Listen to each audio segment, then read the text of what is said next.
മനുഷ്യൻ ആഗ്രഹിക്കുന്നത് സുഖമാണ്, മനുഷ്യൻ ആഗ്രഹിക്കുന്നത് സ്വസ്ഥതയാണ്, മനുഷ്യൻ ആഗ്രഹിക്കുന്നത് ആനന്ദമാണ്, മനുഷ്യൻ ആഗ്രഹിക്കുന്നത് സംതൃപ്തിയാണ്. മനുഷ്യൻ്റെ ലക്ഷ്യം ആനന്ദമാകുന്നു.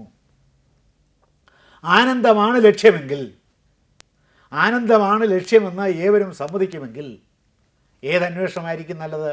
ആത്മാന്വേഷണമാണ് നല്ലത്. ആന്തരിക ലോകത്തെ സംബന്ധിക്കാൻ അന്വേഷണമാണ് നല്ലത്. കാരണം ആന്തരിക ലോകത്തിൻ്റെ പ്രവൃത്തി നമുക്ക് പെട്ടെന്ന് ബോധ്യപ്പെടും. ഇപ്പോൾ സൂര്യനിൽ എന്ത് സംഭവിക്കുന്നു? സൂര്യൻ ഉൾക്കൊള്ളുന്ന, സൂര്യൻ നായകനായ സൗരയൂഥത്തിൽ എന്ത് സംഭവിക്കുന്നു? അത്തരം സൗരയൂഥങ്ങൾ ഉൾക്കൊള്ളുന്ന ആകാശഗംഗയിൽ, എന്താ അതിൻ്റെ ഒരു ഗാലക്സി, ആകാശഗംഗയിൽ, ഗാലക്സിയിൽ, ഗാലക്സി എന്ന ഗ്രീക്ക് വാക്കിൻ്റെ ഇംഗ്ലീഷ് തർജ്ജമയാണ് എന്ത്? മിൽക്കി വേ. ഗാലക്സി എന്ന് വെച്ചാൽ പാലെന്നാണ് അർത്ഥം. ഗ്രീക്ക് ഭാഷയിലെ ഗാലക്സി എന്ന് വെച്ചാൽ പാലെന്നാണ് അർത്ഥം. ആകാശത്തിലേക്ക്, ബഹിരാകാശത്തിലേക്ക് മേശപ്പുറത്ത് പാല് തൂവിയതുപോലെ കാണും. വലിയ സൗരയൂഥത്തിൻ്റെ സമൂഹമാണ്.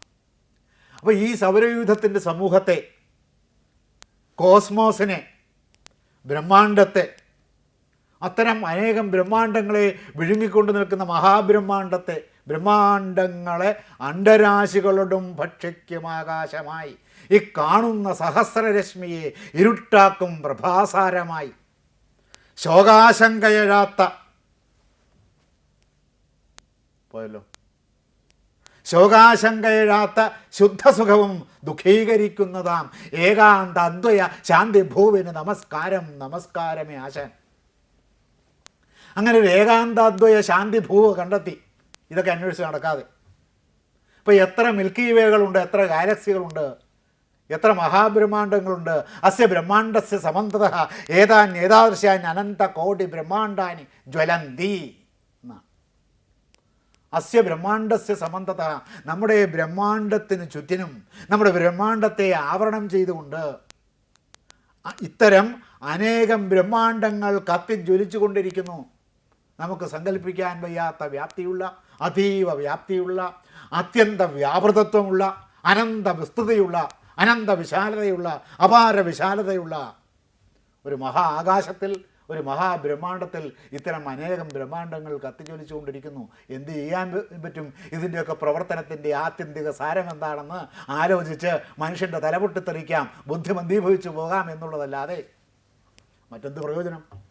ഇപ്പോൾ ഭൂമിയിൽ എത്ര തരി മണ്ണുണ്ട് എന്ന് എണ്ണി തിട്ടപ്പെടുത്തിയാൽ നല്ലതല്ലേ? അല്ല, നല്ലതല്ലേ?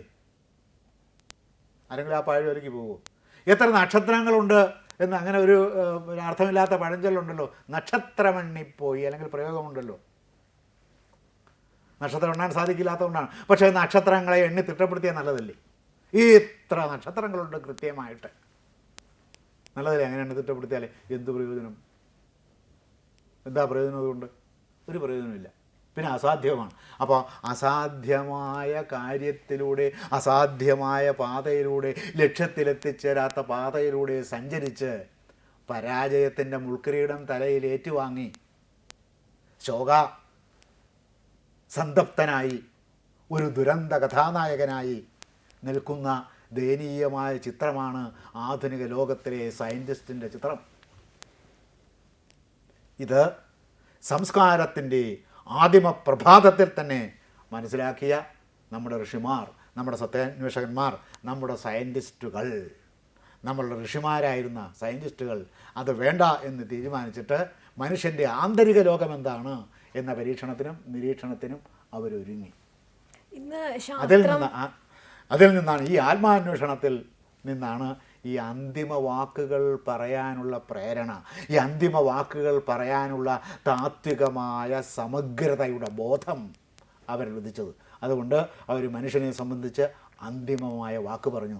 അത് അന്തിമ വാക്കല്ല എന്ന് നിങ്ങൾക്ക് വേണമെങ്കിൽ വാദിക്കാം. പക്ഷേ എനിക്ക് ആ അന്തിമ വാക്കിനെ വിശ്വസിച്ചുകൊണ്ട്, ആ അന്തിമ വാക്കിൻ്റെ അടിസ്ഥാനത്തിൽ, ആ അന്തിമ തത്വത്തിൻ്റെ അടിസ്ഥാനത്തിൽ സംതൃപ്തമായ ആനന്ദകരമായ ഒരു ജീവിതം നയിക്കാൻ സാധിച്ചിട്ടുണ്ട്, തെളിവുകളുണ്ട്.